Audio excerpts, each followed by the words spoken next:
Hello and welcome to Legalese. My name is Vince Perryman and I'm a local attorney with the law offices of J. Vincent Perryman.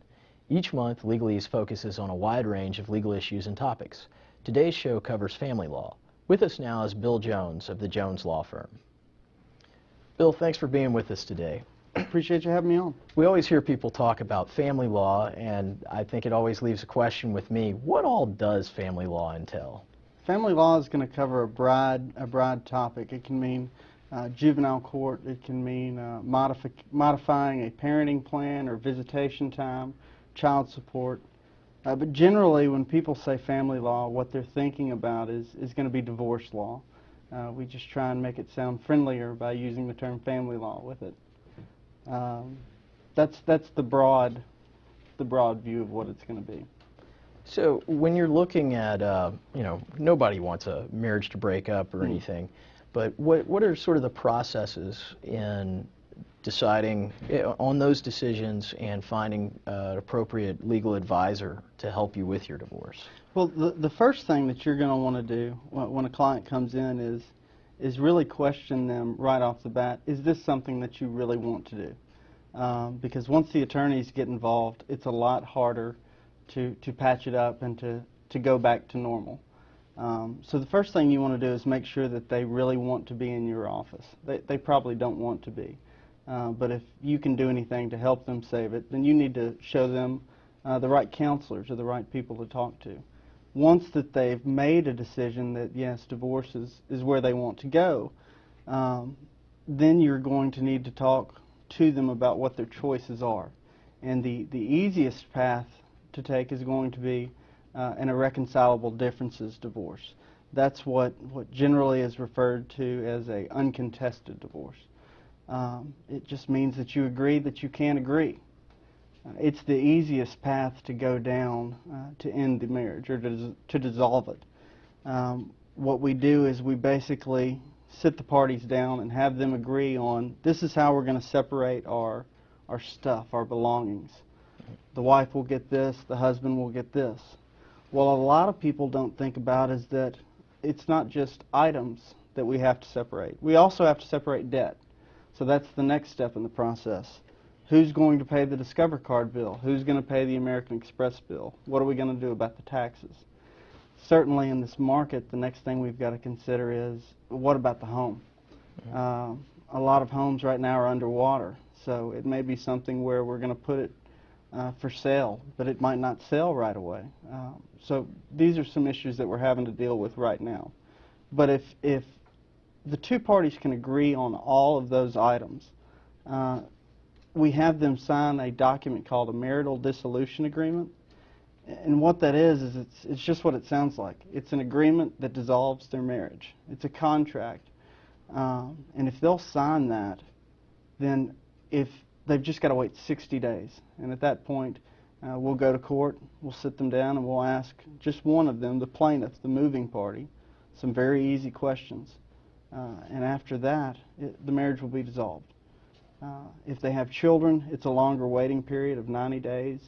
And in addition to the marital dissolution agreement, the document that divides their items, we also enter into a permanent parenting plan, which is a document that, I hate to say divide, but it allocates visitation and spending time with the party's children.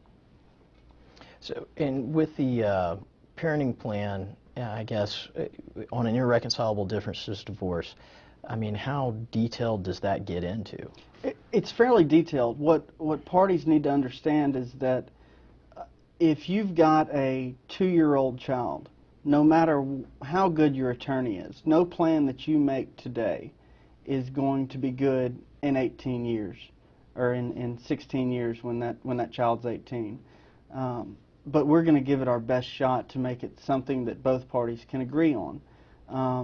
I tell people that it's a fallback position. Certainly if they can work together in the best interest of their children, then they need to do that. They need to make some amends and stray from the plan.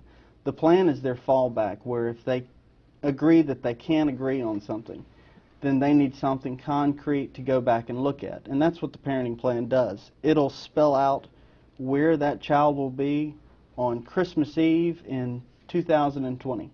I mean, it'll say where we're going to spend spring break, summer, what days, what times. It also gives the parents' Bill of Rights to each party, which is rights that each party have with regards to those children. It's things such as access to medical records, report cards, the right to be free of unwarranted derogatory remarks in the presence of the child.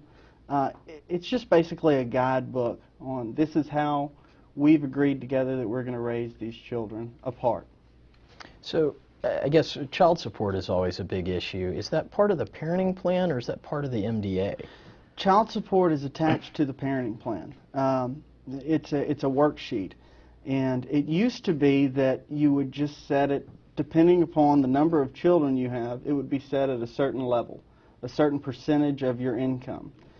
It's changed some now. The best place for people to go and figure out what their child support would be is actually the state's website, tn.gov.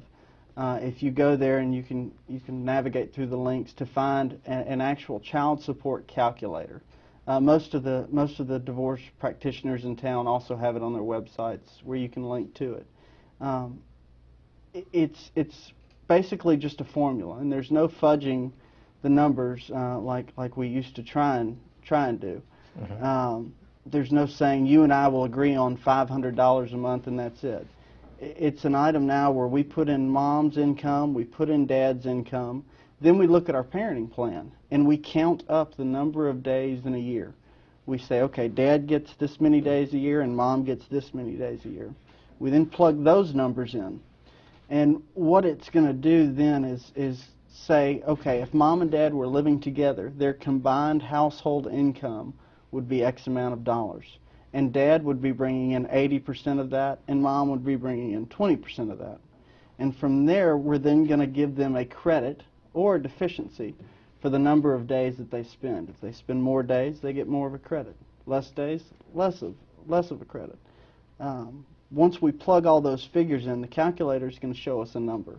It's a pretty complicated formula to get there, and that's why the state has gone on ahead and released this calculator where everybody can access it. Okay.